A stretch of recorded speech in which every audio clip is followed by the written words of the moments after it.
It was just past midnight, and the Caribbean waters stretched calm and endless under the moonlight.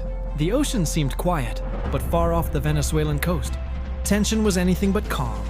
In these waters, the United States was moving decisively, seizing oil tankers that Caracas considers vital to its economy.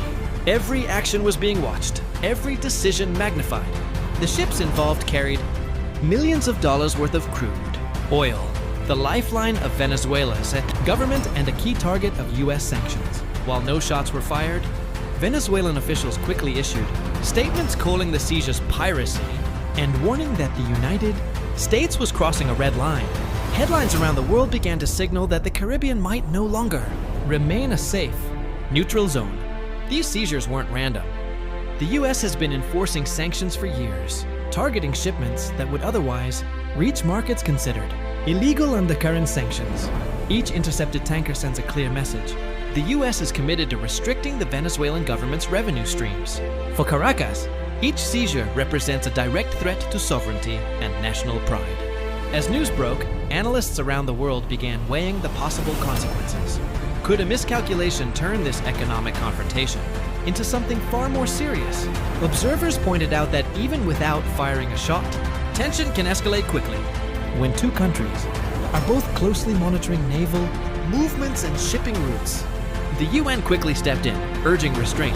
Secretary General Antonio Guterres reminded both nations that international waters are sensitive zones, and that one navigational mistake or miscommunication, it could trigger incidents that spiral beyond anyone's control.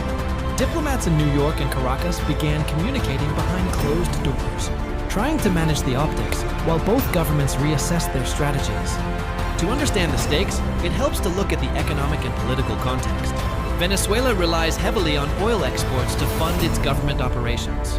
Interception of even a single tanker is not just a financial loss, it's a symbolic challenge to authority. For the US, enforcing these sanctions is a demonstration of international law and economic leverage, signaling to other nations the cost of violating sanctions. Both sides are playing a high-stakes game, one where words, movements, and signals are just as important as naval presence. In the days following the first tanker seizure, tensions continued to simmer. Venezuelan media painted the actions as aggressive and provocative. U.S. officials emphasized that their operations were legal under international law. Citizens on both sides were given competing narratives. For some, the U.S. was defending global norms. For others, Venezuela was under attack. In this tug-of-war of perception, public opinion became a battlefield itself. Experts analyzing the situation point to multiple potential scenarios. The U.S. could continue its operations, escalating rhetoric and increasing the visibility of enforcement. Venezuela could respond diplomatically or through public statements aimed at global audiences. The UN may continue to mediate, pushing for restraint and dialogue. And there's always the possibility of unplanned incidents. A misnavigation, a mechanical failure, or an unexpected maneuver could be interpreted as aggression, which could amplify tension. One key factor is communication. Every intercepted tanker generates reports, logs, and diplomatic channels. Both countries are aware of the optics and implications. While no military confrontation has occurred, the combination of economic pressure, national pride, and global attention creates a high-tension environment where the smallest move can ripple into larger consequences. Beyond the immediate U.S.-Venezuela dynamic, this situation has caught the attention of international observers. Other countries with interests in the Caribbean, including regional neighbors and major powers, are watching closely. Any escalation could have economic and strategic implications beyond the immediate seizure, affecting shipping routes, oil prices, and international alliances. For viewers trying to make sense of this, it's important to recognize that modern conflicts aren't always about explosions or shots fired.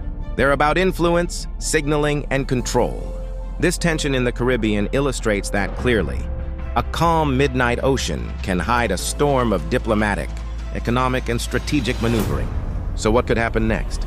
Analysts outline several paths. 1. Continued operations with heightened rhetoric, keeping both sides cautious but no shots fired. 2. Successful diplomatic intervention, reducing tensions without any escalation. 3. Miscalculation or misinterpretation of a minor incident that escalates into a larger confrontation. While the last scenario is less likely, the possibility keeps global attention fixed on these waters.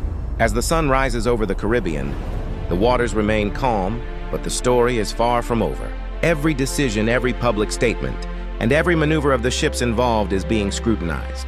Caracas and Washington are locked in a delicate balance, where appearances matter as much as actions, and timing could determine the outcome of the next headline. This isn't just about oil tankers. It's about power, influence, and the fragility of international norms. The world is watching, and each step taken in these waters is being logged, analyzed, and debated. One mistake, one misstep, or one escalation could become the defining event in the region this year. As the night gives way today, tension remains palpable. The Caribbean looks the same, endless water under the sky. But beneath the surface, currents of diplomacy,